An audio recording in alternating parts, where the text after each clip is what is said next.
$24 billion. That's how much the biggest for-profit colleges in this country took in last year in federally funded student aid money.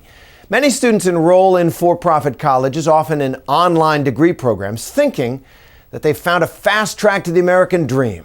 But are these schools delivering on their promises? Tonight, 2020 anchor Chris Cuomo reports as Nightline investigates. Larry Stewart is a former criminal justice teacher from for-profit Remington College in Houston. I had a recruiter ask me to talk to a guy about enrolling who was currently facing an aggravated robbery charge.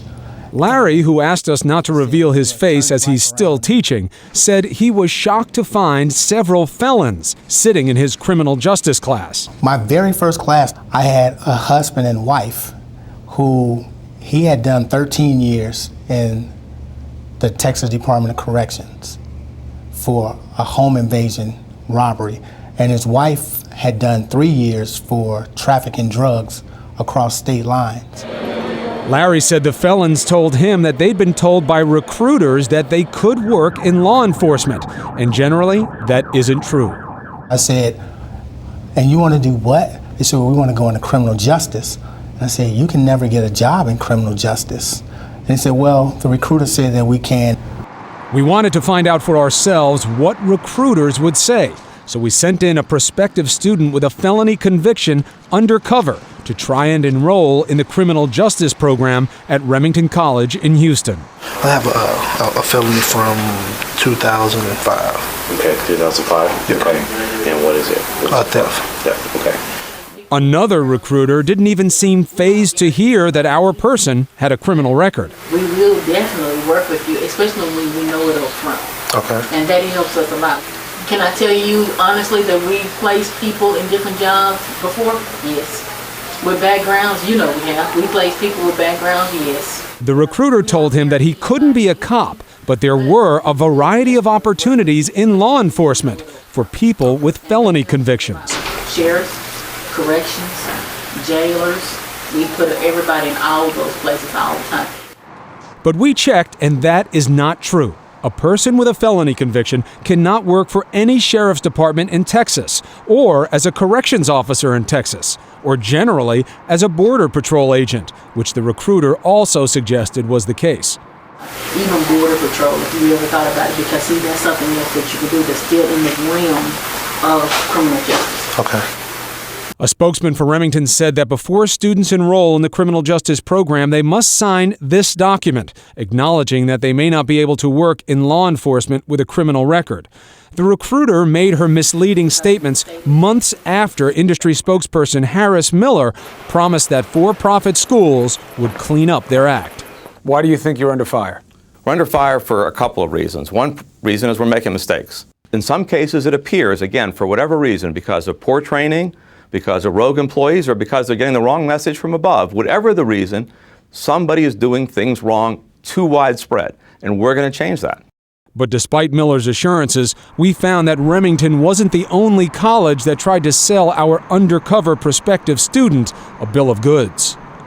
We also sent a producer undercover to DeVry College in New York. A recruiter boasted that last year, 88% of our graduates were actually working in their field within 6 months of graduation. Okay, but I mean 88% in 2009. I guess depending on where you come from, but with the economy and everything, most people look at that as a pretty good rate. But that 88% number is grossly misleading. Based on the documents they provided us, many of the graduates the recruiter is talking about were already in the jobs DeVry is taking credit for.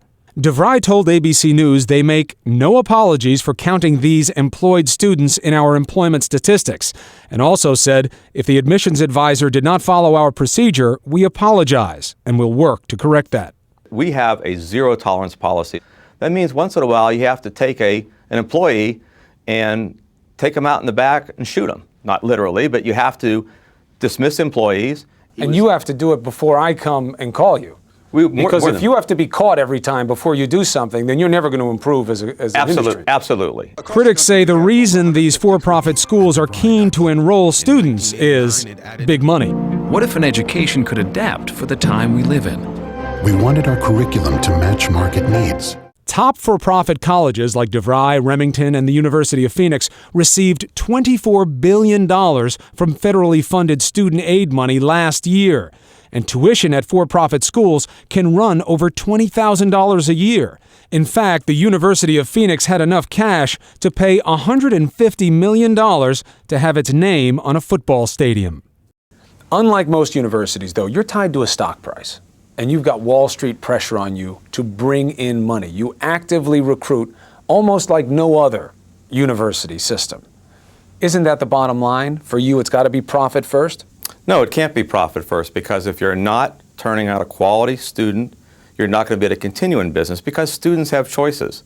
They don't have to go to one of our institutions. They can choose to go to a state college. If they have relatively open enrollment, they can choose to go to a community college. So unless we can show quality outcomes systematically, there's no way these schools will be able to continue to operate. But we did learn something encouraging in the course of our investigation. Last August, our hidden cameras uncovered a problem at the nation's largest for-profit school, the University of Phoenix. I can go to University of Phoenix, do my bachelor's degree, and 100% for sure I can go back to either Texas or New York, and I can sit for those exams. Right. And once I finish those exams, then you can become a teacher. I can teach. Yes, that is true.